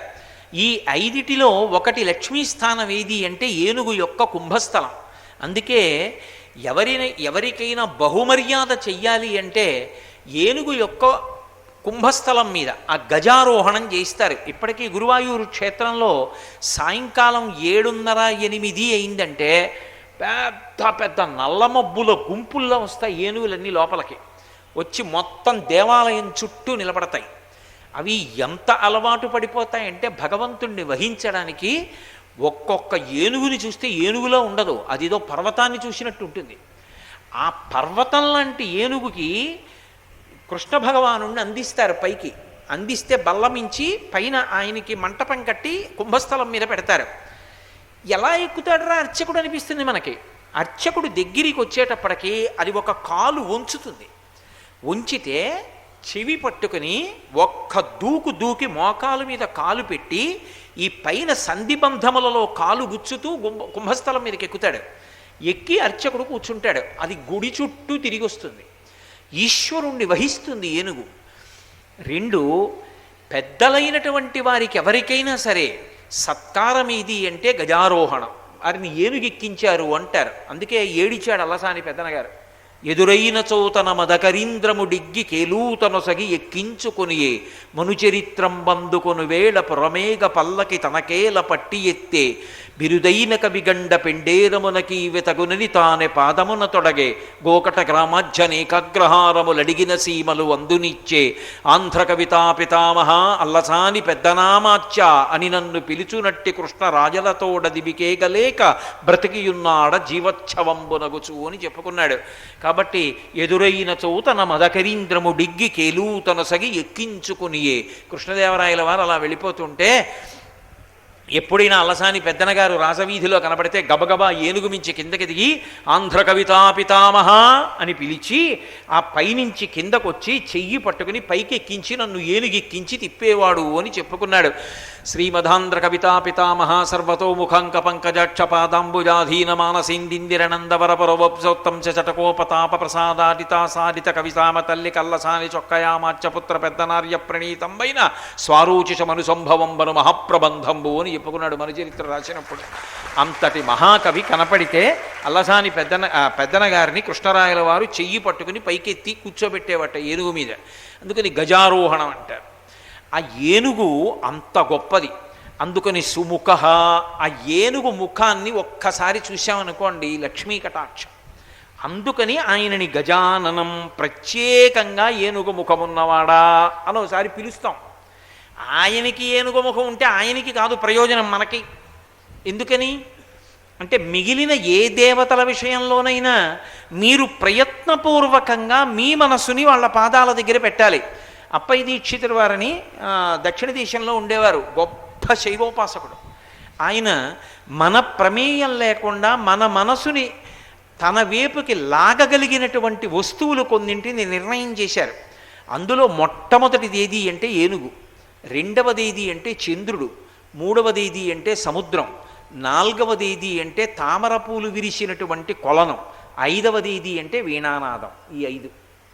అందుకే అమ్మవారికి ఇప్పటికీ కూడా అత్యంత ప్రీతిపాత్రం ఏది అంటే అల్లమురళీరవ వాజిత కూజిత కోకిల మంజుల మంజురతే అని ఆవిడ దగ్గర వేణువు వాయించిన వీణ వాయించిన ఆవిడ బహుప్రసన్నురాలవుతుంది. శారదా నవరాత్రుల్లో రాజోపచారాల్లో తప్పకుండా వీణ వేణువు వాయించేటట్టు చూసుకుంటారు. మా కాకినాడ అయ్యప్ప స్వామి దేవస్థానంలో శారదా నవరాత్రులు చేస్తే తప్పకుండా ఈ 2 వాద్యాలు అమ్మవారి దగ్గర వినపడేటట్టుగా జాగ్రత్త పడుతూ ఉంటాం. కాబట్టి ఆ ఏనుగు అనపడేటటువంటి దానికి ఒక పెద్ద విశేషమైన లక్షణం ఉంది. అది ఏం చేస్తుంది అంటే మన ప్రయత్నం లేకుండా మన మనసుని అది లాగేసుకుంటుంది. మీరు ఇప్పటికీ చూడండి, తిరుమల వెళ్ళారనుకోండి, తిరుమల కొండ మీద ఏనుగు కనపడింది అనుకోండి, పిల్లలు కూడా అయిపోతారు, పెద్దవాళ్ళు కూడా అయిపోయి కాసేపు దాని వంక అలా చూస్తారు. దాని తొండం, ఆ తొండం ఇలా ఊపుతూ చాటలంతంత చెవులు, అందులోంచి ఊపిరి, అరటిపండు తీసుకుని ఇలా నోట్లో పెట్టుకునేటటువంటి లక్షణం, ఆశీర్వచనం చేయడం, ఆ తొండం పెట్టి దాని పెద్ద పెద్ద కాళ్ళు, ఇంతంత గోళ్ళు, చిన్ని చిన్ని కళ్ళు, దాని తోక, కొండంత శరీరం చూస్తుంటే పిల్లల దగ్గర నుంచి పెద్దవాళ్ళ వరకు ఓసారి ఏనుగు వంక అలా చూడకుండా ఉండలేరు, అంత సంతోషంగా చూస్తారు. అందుకే విఘ్నేశ్వరుడి దగ్గరికి వెళ్ళారనుకోండి, మీరు మనసు ఆయన దగ్గర పెట్టక్కర్లేదు, ఆయన మీ మనసు లాగేస్తాడు, ఏనుగు ముఖం ఉన్నవాడు కాబట్టి. మన మనసు ఆయన దగ్గర పెట్టడం అంటే అంత తేలికైన విషయమా? అది ఎప్పుడూ తిరుగుతూ ఉంటుంది మనసు. తిరుగుతున్న మనస్సును అక్కడ పెట్టడం అంత తేలిక కాదు.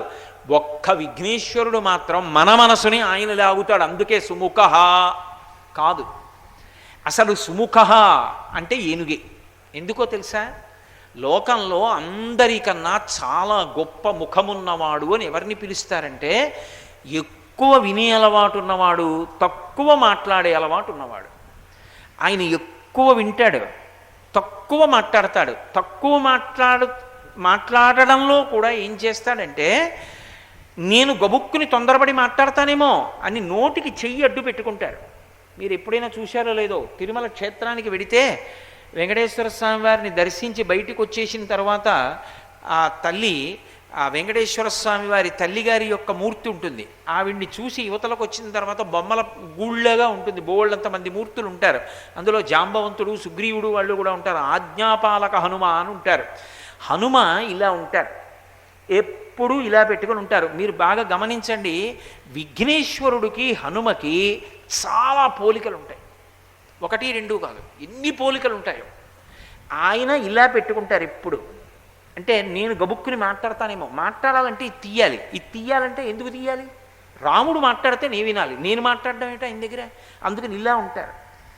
క్యాలెండర్లు కూడా వచ్చాయి ఆ మధ్య, ఇలా ఉంటారు. ఆజ్ఞాపాలక హనుమ అంటే ఆయన ఏమైనా చెప్తే చేయడానికి, నేను మాట్లాడడానికి కాదు. అలాగే ఉంటారు విఘ్నేశ్వరుడు. అందుకే ఇద్దరి పూజ కూడా సమానంగా ఉంటుంది. ఈయనకి సింధూరంతో పూజ, ఆయనకి సింధూరంతో పూజ. ప్రాతస్మరామి గణనాథ మనాథ బంధుం సింధూర పూర పరిశోభిత గండ యుగ్మం ఉద్దండ విఘ్న పరిఖండ నచండ దండ మాఖండలాది సురనాయక బృంద వంద్యం. గండస్థలానికి సింధూరం రాసుకుని ఉంటాడు విఘ్నేశ్వరుడు. హనుమకి సింధూరంతో పూజ, ఈయనకి ప్రారంభంలో పూజ. విఘ్నేశ్వరుడికి ఆదవ పూజ్యో గణాధిప, చిట్ట చివరి పూజ హనుమకి. పవమానాసుతుడు పట్టు పాదారా విందములకు నీనామారూపములకు జయ జయమంగళం నిత్య శుభమంగళం అంటే పూజ అయిపోయిందని గుర్తు. మంగళహారతి. ఇద్దరికీ అనేకమైన పోలికలు ఉంటాయి అర్చన యందు కూడా. అటువంటి విఘ్నేశ్వరుడు సుముఖ, మనందరి నోటికి అడ్డేమీ ఉండదు. పెదవులు ఉన్నాయి కదండి అనొచ్చు మీరు, కానీ ఒకటి బాగా జ్ఞాపకం పెట్టుకోండి, పెదవులు నోటిలో అంతర్భాగం. అందుకే సంస్కృతంలో నోటికి ఒక మాట, ముఖమునకు ఒక మాట లేవు, రెండిటికి ఒకటే మాట. వక్త్రం అన్నాను అనుకోండి, అదే నోరు, అదే ముఖం, రెండిటికి ఒకటే మాట వాడతారు సంస్కృతంలో. పెదవులకు ఒక లక్షణం ఉంది, అవి నోటిలో అంతర్భాగములు. అవి మళ్ళీ వేరే ఇలా కాపాడేవి కావు, అడ్డు పెట్టేవి కావు. ఎందుకంటే ప అనాలనుకోండి, పెదవులు కదవకపోతే రాదు. మ అనాలనుకోండి, పెదవులు రెండు కలవకపోతే రాదు. పెదవులు కలిస్తే వచ్చే అక్షరాలు కొన్ని ఉన్నాయి. అంటే అవి భాషలో అంతర్భాగమా కాదా మాట్లాడడానికి? అమ్మ అనాలి, పెదవులు కలపకుండా అమ్మ అని పిలంటే ఎలా పిలుస్తారు? పిలవలేరు. అందుకని పెదవులు భాష యందు అంతర్భాగం, కానీ చెయ్యి అంతర్భాగం కాదు. సుముఖ, చాలా గొప్పవాడని ఎవరిని పిలుస్తారో తెలుసా? చాలా ఉత్కృష్టమైన స్థితి కలిగినటువంటి శిష్యుడు అని గుర్తు. ఏమిటంటే గురువుగారి దగ్గరికి వెళ్ళగానే ఇలా పెట్టుకుంటాడు. మళ్ళీ ఇది ఎప్పుడు తీయాలి? గురువుగారు అడిగిన దానికి జవాబు చెప్పవలసి వస్తే అంతే. ఇది ఉంటే గుర్తేమిటి? నేను మాట్లాడక్కర్లేదు, ఆయన మాట్లాడతారు, నేను వింటాను. ఇది మహావిద్వాంసుడైన వాడు, గురువు పట్ల నిబద్ధత కలిగిన వాడు, మర్యాద తెలిసిన్నవాడు, ఎక్కువ మాట్లాడని వాడు, ఎక్కువ వినేవాడికి ఉండే లక్షణం. ఏనుగుకు ఒక్కదానికే ఎప్పుడూ తనంత తాను చెయ్యి నోటికి అడ్డం ఉంటుంది. మిగిలినటువంటి వాళ్ళం ఎవరమైనా సరే చెయ్యి ఇలా పెట్టుకోవాలి. ఏనుగుకి తొండం కరం. కరం అంటే దానికి చెయ్యేది అంటే తొండమే. దాని తొండం దేనికి అడ్డంగా ఉంటుంది? కింద నోరు ఉంటుంది, ఇలా పెట్టుకుంటుంది. ఆ నోట్లో ఇలా పెట్టుకోవాలి, నోటికి అడ్డంగా తొండం ఉంటుంది. తొండం కరమైతే చెయ్యి అయితే ఇప్పుడు నోటికి అడ్డంగా ఏం పెట్టుకుంది? చెయ్యి పెట్టుకుంది. అంటే ఇప్పుడు ఎంత సుముఖం దంది. విఘ్నేశ్వరుడి ముఖం వంక చూసేటప్పటికే అతివాగుడు మాని మంచి మాటలు వినడం ముందు నేర్చుకో, ఇది తెలుస్తుంది. అందుకే విఘ్నేశ్వరుడి చేతికి నోటికి చెయ్యి ఎప్పుడూ అడ్డు పెట్టుంటుంది. అందుకని గజముఖ గజాననం, అది కీర్తన కాదు, ద్వైపం అని వేదం పిలిచింది. వేదం ద్వైపములు అని పిలిచింది, ఉత్కృష్ట ప్రాణులు అని వేదం నిర్ణయం చేసింది. తీసుకుంటే రెండంచెల్లో తీసుకోవాలి, ఇచ్చేస్తే ఒక్క అంచెలో ఇచ్చేయాలి. అలా ఇవ్వగలిగితే, అలా కానీ జీవితంలో మసలుకుంటే, అలా ఉపకరణం ఉంటే శరీరంలో దాన్ని ద్వైపమని పిలుస్తారు. ఎప్పుడైనా ద్వైపం కనపడింది అనుకోండి, ఉత్కృష్ట ప్రాణి అని గుర్తు. మిగిలిన ప్రాణులు ఒకెత్తు, అదొక్కటి ఒకెత్తు. వేదం ద్వైపము అని వేటిని చెప్పిందంటే ముగ్గురినే చెప్పింది. ఒకటి ఏనుగు, రెండు కోతి, మూడు మనుష్యుడు. ఏనుగు ఒక్క అంచెలో తినదు. చెరుకు కర్ర అక్కడ ఉందనుకోండి, దాన్ని తీసుకుని వంచి విరిచి పట్టుకుని ముందు చేత్తో పట్టుకొని తొండమే కరము చేత్తో పట్టుకొని అప్పుడు నోట్లో పెట్టుకుంటుంది. కోతి ఉందనుకోండి, చేత్తో పట్టుకుని నోట్లో పెట్టుకుంటుంది. మనుష్యుడు ఉన్నాడనుకోండి, చేత్తో పట్టుకుని నోట్లో పెట్టుకుంటాడు. కుక్క ఉందనుకోండి, తిన్నగా వచ్చి కలిగిపడిపోతుంది నోటితో. ద్వైపం అంటే రెండంచెలలో తింటుంది. ఇచ్చేస్తే ఒక్క అంచెలో ఇచ్చేస్తుంది. ఓ చెరుక్కర్ర ఇవ్వాలనుకుందనుకోండి, ఇలా ఇచ్చేస్తుంది. ఇవ్వాలంటే రెండంచెలక్కర్లా, ఒక అంచె. త్యాగే నైకే అమృతత్వమానసు, ఇవ్వడం చేత అమృతత్వాన్ని పొందుతావు. ఇస్తే ఒక్క అంచెలో ఇస్తుంది, పుచ్చుకుంటే రెండంచెలు ఆలోచిస్తుంది. ఇది ఉత్కృష్టత. కోతికి ఆ లక్షణం ఉంది, అందుకే మనుష్యుడికి దగ్గరగా ఉంటుంది. మనుష్యుడు ద్వైపం, రెండంచెల్లో పుచ్చుకుంటాడు, ఒక అంచెలో ఇచ్చేస్తాడు. ఇవ్వాలనుకోండి ఒక అంచెలోనే ఇస్తాడు, పుచ్చుకుంటే రెండంచెల్లో పుచ్చుకుంటాడు. కాబట్టి ద్వైపముగా ఉండేటటువంటి ప్రాణి ఏనుగు. అందుకని సుముఖ గజాననం, గొప్ప ప్రాణి. అందుచేత ఏనుగు చాలా గొప్పది కాదు.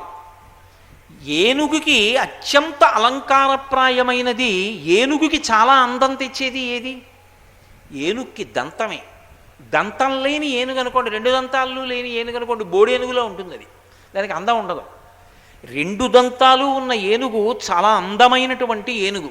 ఒక్కొక్క దానికి ఒక్కొక్కటి అందం. నెమలికి పింఛం అందం, చామరీ మృగానికి తోక అందం, కోడి పుంజుకి దాని ఈకల అందం, సింహానికి జూలందం, మగ సింహానికి. అలా ఒక్కొక్క ప్రాణికి ఒక్కొక్కటి అందం. అలా ఏనుక్కి దంతాలు అందం. అందమైన దంతములు ఏవో వాటిని రక్షించుకుంటారు. నాకు అత్యంత ముఖ్యమైనది ఏదో దాన్ని రక్షించుకుంటానా రక్షించుకోనా నేను? మరి విఘ్నేశ్వరుడు ఏనుగు ముఖంతో ఉంటే చాలా రక్షించుకోవలసినవేవి దంతాలు. కానీ ఆయన ఏం చేశాడు? వేదవ్యాసుల వారు వచ్చి ఒక మాట చెప్పారు, నన్ను మళ్ళీ అడగకూడదు. ఏం చెప్పారు అని అడగకూడదు, నేను అంత వేగంగా చెప్తాను. నేను వేగంగా చెప్తుంటే ఆపకుండా వ్రాయగలిగినటువంటి ఘంటము నీ దగ్గర ఉందా? మహాభారతాన్ని 1,00,000 శ్లోకాలతో నేను చతుర్విధ పురుషార్థ సమన్వయంగా లోకానికి అందిస్తాను. ఆపకుండా వ్రాసే ఘంటంతో వ్రాయగలిగినటువంటి లేఖకుడు ఎవరన్నాడు అంటే విఘ్నేశ్వరుడు ముందుకొచ్చి లోకోపకారం కోసం నేను వ్రాస్తానన్నాడు. ఘంట మీదన్నాడు. నాకున్నటువంటి ఒక దంతాన్ని విరిచి దాంతో వ్రాస్తాను. బయట ఘంటాలు పనికిరావు, నా దంతం విరిచేస్తాను. మరి దంతం విరిచేస్తే నీ ముఖం చాలా వికారంగా అయిపోదా? ఒక్క దంతమే ఉంటే, ఒక దంతం విరిగిపోయి ఉంటే. లోకం కోసం ముఖానికి మచ్చ వచ్చినా పర్వాలేదు, ఆ కుటుంబం అటువంటిది. లోకం కోసం కంఠానికి మచ్చ వచ్చినా పర్వాలేదని తెల్లటి శంకరుడు గరళం దాగి నల్లటి మచ్చ తెచ్చుకున్నాడు. లోకం కోసం మచ్చ వచ్చిన వాడు మంగళకరుడు, లోకాల్ని కాపాడగలిగినటువంటి వాడు. ఆయన మహానుభావుడు హాలాహల భక్షణం చేసి ఉండకపోతే లోకాలన్నీ ఏమైపోయేవి? స్ఫటికమణినిభం, తెల్లగా ఉండే శంకరుడికి నల్లటి మచ్చ వచ్చింది. నల్లటి మచ్చ ఆయనకు వస్తే మచ్చపడ్డవాడంటారా? ఆయనకు ఆ మచ్చ లోకములను రక్షించడానికి కారణం కాబట్టి శ్రీకంఠుడు అని పిలిచారు. విఘ్నేశ్వరుడికి ఒక దంతం విరిచేశాడు, విరిచేసి మహాభారతాన్ని వ్రాశాడు. మహాభారతాన్ని విఘ్నేశ్వరుడు ఎంత గొప్పగా రాశాడో తెలుసా? మంచి కఠినమైనటువంటి సమాసాలతో ఉన్నటువంటి వాక్యాలు చెప్పి వ్యాసుడు ఆగేవాడు. ఎందుకని అంటే బహుశः ఇది రాయడానికి కొంత సమయం పడుతుంది కాబట్టి కాస్త ఊపిరి తీసుకుందాం అని. ఆయన అంతా చెప్పి ఏదో ఎక్కడన్నా తడబడతాడేమో చూద్దాం, లావలీలుంగలవంగలంగల లలితాలక్షంబు లిక్షించుచన్ అన్నాను అనుకోండి, ఏంటన్నారు అనోసారి ఆగుతాడేమో అని ఓ అనేవాడయ్య. ఓ అనేస్తే పూర్తయిపోయింది. ఎలా? అంత గొప్పగా వ్రాశాడు. ఎవరి కోసం? లోకం కోసం. ఒక దంతం విరిచేశాడు. భిన్నదంత, ఏకదంత, ఒకటే దంతం ఉంటుంది. ఇప్పుడు ఒక దంతం ఉన్నటువంటి విఘ్నేశ్వరుడి యొక్క ముఖం అమంగళకరంగా ఉందా, వికారంగా ఉందా? మన కోసమని ఒక దంతాన్ని విరిచి మహాభారతం వ్రాసినటువంటి విఘ్నేశ్వరుడు మీరు కూడా మీ దగ్గర ఏ అపురూపమైనటువంటి విభూతి భగవంతుడు ఇచ్చినదున్నదో దాన్ని లోకం కొరకు ఉపయోగించండరా అని మనకి సందేశం ఇస్తున్నాడా? సందేశం ఇస్తున్నాడు. అందుకని సుముఖ, ఆ ముఖం చేతనే లోకానికి పాఠం చెప్తున్నాడు. అందుకని గజాననం మహానుభావుడు కాదు. ఆయనకి గజాననం అని ఎందుకు పేరంటే గజ అంటే ఏనుగు, జగ తిరగేయండి, జగత్ జాయితే గచ్చతే వచ్చి వెళ్ళిపోయే జగత్. జగత్తుకి పరమేశ్వరుణ్ణి చేరుకోవడానికి భారం ఏమిటి? మనకున్నటువంటి తమోగుణమే. తెల్లవారుజామున లేవలేకపోవడం, భగవంతుణ్ణి ఆరాధన చేయలేకపోవడం, కాసేపు కూడా కూర్చోలేకపోవడం, ఆయన మీద మనసు పెట్టలేకపోవడం, ఇవన్నీ మనకున్నటువంటి వికారాలు. ఏనుగు ఎందుకు పైకి ఎగరలేదు? దాని శరీరమే దానికి బరువు. అన్నిటికన్నా భూమికి తక్కువ ఎగిరేది ఏది అంటే ఏనుగు. మనం ఎందుకు ఊర్ధ్వముఖ చలనం చేయలేము? మనకి సంసారం బరువు. కాబట్టి జగము యొక్క స్థితిని తన ముఖము చేత చెప్పినవాడు గజముఖుడు. అది శ్రీముఖం, అందుకని సుముఖం. అందుకని గజాననం కాదు. ఎందుకు గజాననం అంటే అలా ఎందుకు పిలుస్తున్నాడంటే, కవి ఋషి ఎందుకు పిలుస్తున్నాడంటే పారవస్యంతో పిలుస్తున్నాడు. ఏదో అక్కడ సరిపోయిన గజానన పద్మార్కం గజానన మహర్నిశం అని కాదు పిలిచేది. ఆ పిలవడంలో ఒక విశేషమైనటువంటి స్తోత్రం ఉన్నది. ఏమిటి ఆ స్తోత్రము అంటే, మిగిలిన వాళ్ళ దగ్గరికి వెళ్ళి దేవతల దగ్గర మీరు ఏదైనా మీ ప్రార్థన చెప్తున్నారనుకోండి, ఈశ్వరా మీ దగ్గరికి వచ్చాను నన్ను అనుగ్రహించండి అని దేవతలకి చెప్తున్నారనుకోండి, వాళ్ళు వింటున్నారా వింటలేదా అన్నది మీకు తెలియదు. ఎందుకో తెలుసా? మిగిలిన దేవతామూర్తులందరికీ కూడా చెవులకి ఆభరణాలు ఉంటాయి, మకర కుండలాలు అంటారు. అంటే ఇక్కడ పెట్టుకునేవి కావు. వాళ్ళు ఏం చేస్తారంటే ఇక్కడి నుంచి ఇలా పెట్టేసుకుంటారు. ఈ పైన ఒక పెద్ద వృత్తం, ఈ కింద ఒక పెద్ద వృత్తం అలా ఉంటాయి. అవి చెవులు ఇలా మూసుకుని ఉంటాయి. చెవులని కప్పేస్తాయి. కాబట్టి మీరు చెప్పింది ఆయన విన్నాడా వినలేదా? ఆయన విన్నాడని ఏమిటి నమ్మకం? అంటే వింటాడు పరమాత్మ, వినకపోవడం ఏమిటి అని ఒక నమస్కారం పెట్టొస్తాం. కానీ ఏనుగు దగ్గరికి వెడితే ఆయన చెవులకు ఆభరణాలు ఎక్కడ ఉంటాయి? మకరకుండలాలు ఉండవు, అందుకే చెవులు అలాగే ఉంటాయి. పైగా మిగిలిన దేవతలు వినేటప్పుడు చెవులు ఇలా ఇలా ఊపరు. ఒక్క ఏనుగు ముఖం ఉన్న విఘ్నేశ్వరుడు మాత్రం చెవులు ఊపుతూ వింటాడు. ఆ బాగా వింటున్నాను స్మా అని శూర్పకర్ణం చాటల లాంటి చెవులు ఇలా ఊపుతూ వింటాడు. అలా వింటాడు కాబట్టే మన ప్రార్థన ఆయన వింటున్నాడు, పెద్ద పెద్ద చెవులతో వింటున్నాడని మనకి తృప్తిగా ఉంటుంది. మనం చెప్పుకున్నది విన్నాడన్న తృప్తిని ఇవ్వగలిగినటువంటి రూపం గజాననం. అందుకని సుముఖం. ఒకట అందులో ఎన్ని లక్షణాలు ఉండడం వల్ల ఆయన ముఖాన్ని కీర్తిస్తున్నాడు. అగజానన పద్మార్కం గజానన మహర్నిశం అనేకదం తం భక్తానాం ఏకదంతం ఉపాస్మహే. అది ఎలాగట చమత్కారం. గజాననం అహర్నిశం, ఆయనని నేను ఎప్పుడూ పూజిస్తున్నాను. అహర్నిశం, అహం అంటే పగలు, నిశం అంటే రాత్రి, రాత్రి పగలు కూడా పూజిస్తున్నాను. ఎలా ఎలా పూజిస్తారు? రాత్రి నిద్రపోయినప్పుడు ఎలా పూజిస్తున్నారు? తప్పు కాదు శ్లోకం. పగలంతా మనం ఆయన్ని పూజిస్తున్నామా? ఇంకో అబద్ధం కాదు. కాదు. మీరు ఏమని ఆయన యొక్క షోడశనామ స్తోత్రం చెప్తున్నారు? సుముఖశ్చైకదంతశ్చ కపిలో గజకర్ణక ఆ శ్లోకం చెప్పి స్కంద పూర్వజ షోడశైతాని నామాని యప్పటే శృణుయాదపి. మీకు చదవడం రాకపోతే చదివేవాడు ఉంటే వినోసారి చాలు.